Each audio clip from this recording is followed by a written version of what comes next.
Welcome back to Wake Up with Hope. Thank you for being here this morning. It's now time for a devotional thought. This morning, it will be brought to us by Faith for Today. There's a story about a city dweller who was visiting relatives on a farm, and the farmer gave a whistle, and his dog herded the cattle into the corral. Then the dog latched the gate with her paw. "Wow, that's some dog. What's her name?" the city dweller asked. The forgetful farmer thought a minute and then asked, "What do you call that red flower that smells good and has thorns on the stem?" "A rose?" "That's it." The farmer turned to his wife. "Hey, Rose, what do we call this dog?" If a person is forgetful, it's not often equated with them possessing wisdom, is it? Wisdom is typically thought of the main ingredient to creating a life of legacy. But today we're going to see that wisdom is not about where you're going or even where you want to go. It's about what you are willing to forget and leave behind. Proverbs 6, verses 6 through 8 tells us where to look for solutions here. And it says, "Take a lesson from the ants, you lazy bones. Learn from their ways and become wise. Though they have no prince or governor or ruler to make them work, they labor hard all summer, gathering food for the winter." The Bible says that there are some little creatures that we can learn from, and though they are very little, they are very wise. Now, when a fool calls someone wise, we're not moved, because when a fool calls someone wise, well, a fool is easily impressed. I've heard a lot of people call other people smart that I didn't think were smart. But when God says you're wise, can you imagine all the sages and wise men and scholars and theologians waiting around when God opens his mouth and says, "I'm going to show you what is really wise."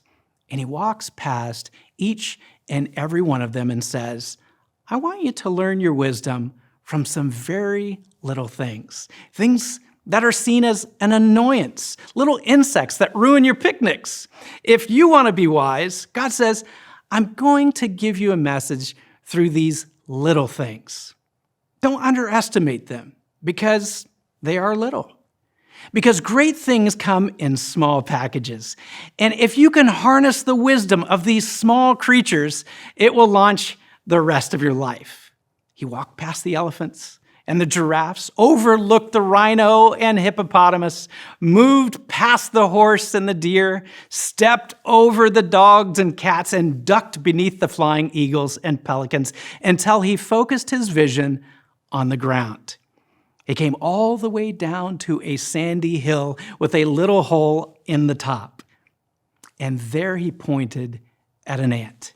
And he said, "If you can garner the wisdom of this ant, watch the ant." And he points at the ant who is preparing food for the winter. And he's doing it during the summer. It is in the summer when the grass is green and the harvest is plentiful and everything is blooming and there is a wide selection of fruit to be had. It is during that season that the ant ignores where he is because he is filled with a mindset for where he is going. And so he does something that seems foolish at the time that he's doing it. But he does it because he has in his mind a place that he's going. And this ant, if he were here to speak to you today, his message would be, point number one, prepare yourself. I'm confident that there's somebody watching today who needs to increase in wisdom right now by preparing yourself. God said, listen to the wisdom of the ant. Prepare yourself. It was summer, but the ant was preparing for winter. Well, let's take this action apart. The Bible not only tells us what he does, but when he does it. The ant totally disregards what has happened in his past. He's not dealing with the issues of his past. He's come to a point of closure about yesterday. He's not rehearsing the same troubles of his past, repeating the same mistakes over and over again. He has closed that chapter in his life. It is a blessing in your life when you can dismiss the past and say, that is over.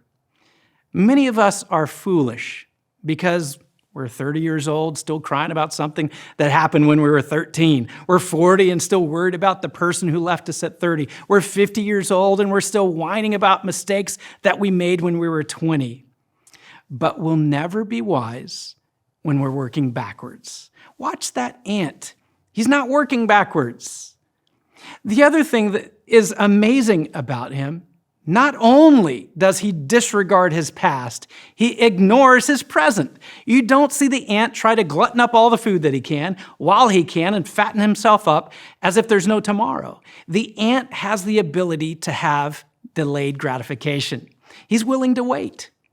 You cannot prepare yourself if you do not have the patience to wait. If you can't wait, you're going to mess yourself up from what God has for you. The ant has a strategy. His whole philosophy is to get ready for what is about to happen in his life. Look at the ant. The ant ignores the summer and he prepares for the winter.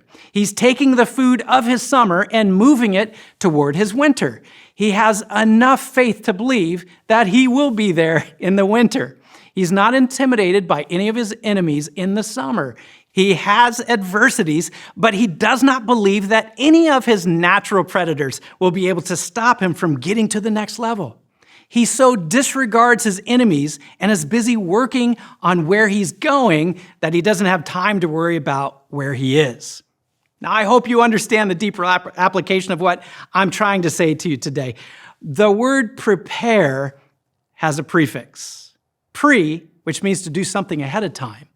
The word pare is like the paring knife that mom used to peel and cut the fruit to make it ready for its intended purpose. To prepare means to get it ready in advance. I want to talk to somebody today because if you're going to obey the wisdom of the ant, you got to be willing to look like a fool.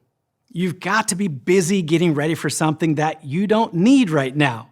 You've got to be out of step with your situation right now, but in step with your destiny so that you are reacting to something that hasn't happened yet rather than responding to something that's going on right now.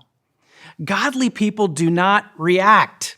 To allow the enemy to make the first move means that he's in charge. The enemy has never made a move that God reacted to. God acts. It is the enemy who's trying to catch up to what he's doing. The ant doesn't go out and grab a crumb that he can't handle.